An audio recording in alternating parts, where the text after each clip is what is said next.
Velocimuni, peace and blessings. Quick note on K2. Motherfucker love these K2 notes, ain't it? I'm stay talking about K2 shit. If you don't like K2, this is not the channel to be on. I'm gonna tell you that. But nah, yeah, K2 really is like the process of fasting, right?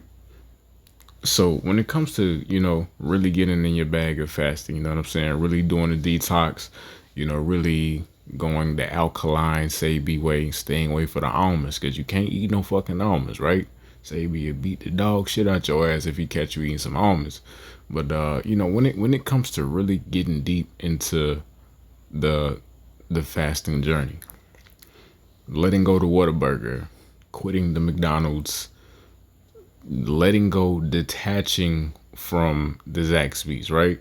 All the bullshit foods, all the processed foods, the junk, the cheese, you know what I'm saying, the daiquiris. When it comes to letting go all of that and really going on the journey of conscious self denial in your fasting process and your detoxing process, you come to the realization that I thought eating, you know what I'm saying? You thought stuffing your body with food, filling your body with things, which is a crazy fucking statement. That is an insane statement, but we here for the astrology. We're not here for the, you know what I'm saying? The Didian astrology, just regular astrology, right? When it comes to consumption, when it comes to filling your stomach, which is crazy too, but let's be mature, right?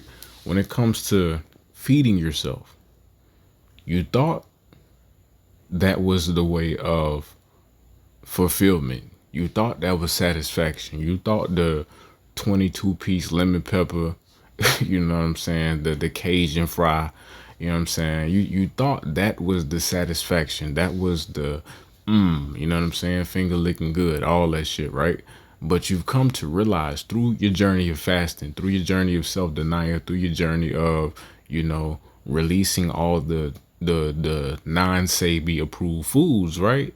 You come to realize through fasting, through your juicing, through the alkaline fruit fast diet, whatever you want to call it, you feel 1,000 times better than you ever felt biting into Arby's burger. That's fucking crazy. Like, who the fuck out here?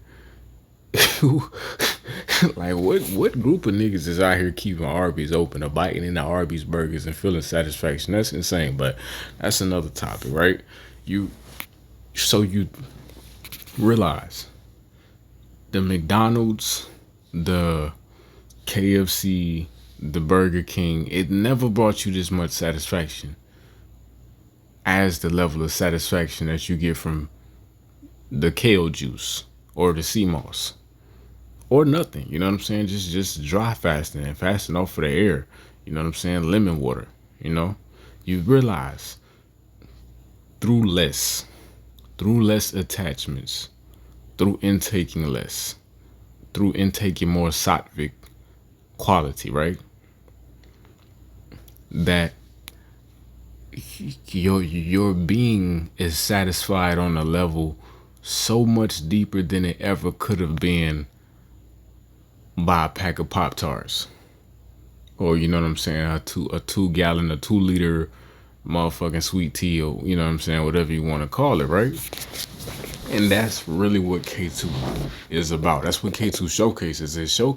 It does represent satisfaction. A lot of people say K2 is where you'll be dissatisfied at. You know what I'm saying? K2 is where something is always flying away from you. You can't grab it. You have to leave it alone. You have to detach. Or K2 is where, it can cause a lot of mental instability and all these different things. That's not necessarily the truth. K2 causes mental hold on. I know this fucking all up there, right? Crazy. But nah, K2 causes mental instability and dissatisfaction if you don't obey the process of detoxification. If you know that you're diabetic and you need to stop eating, certain level of sugar, and you feel me, you need to put down the fucking onion rings and all this extra shit, but you refuse to take heed to the bodily call to stop eating the bullshit, stop drinking the milkshakes, you know what I'm saying, stop getting the Krispy Kremes. If you refuse to obey the bodily warnings, you know what I'm saying, and you continue to try to be attached to these things, then this is when Ketu causes the dissatisfaction. This is when Ketu causes the mental instability or the different problems that arise. And you feel me? That it just makes you feel like you can't be satisfied with these particular things, even though they satisfy you to some degree, right? But if you listen, if you're able to detach, if you're able to detox, you know what I'm saying, Ketu brings supreme satisfaction. Satisfaction that's not only material, but it's mental, emotional, and spiritual. And I'm telling you, you can ask anybody who's done an extended level fast, gave up meat, might have went vegan, fruitarian, whatever they've done, even if they've done it for a month, even possibly 2 weeks, you see results. You feel the results. The results it's deeper than just a weight loss or a confidence regain. You feel me? It's a mental, energetic feeling that's really registerable by the psyche, by the conscious. You feel me? Everything feels elevated. Everything feels like you've been enlivened when you do the deep level detoxes and whatnot, right? And that's true satisfaction. That's the Kartika of Ketu, true satisfaction. This is why they say Ketu is also the representative of moksha. You feel me? You gotta think, like, how can Ketu only represent the area you will be dissatisfied in, but it also is the Kartika of moksha, which is spiritual enlightenment? Exactly. You know what I'm saying? It can't be both at the same time. If Ketu represents spiritual enlightenment, Ketu has to represent ultimate peace. Spiritual enlightenment, reaching that particular state, reaching that, realization. It's not necessarily the easiest thing in the world, but once it's reached, or once you're able to get to those levels, you feel me?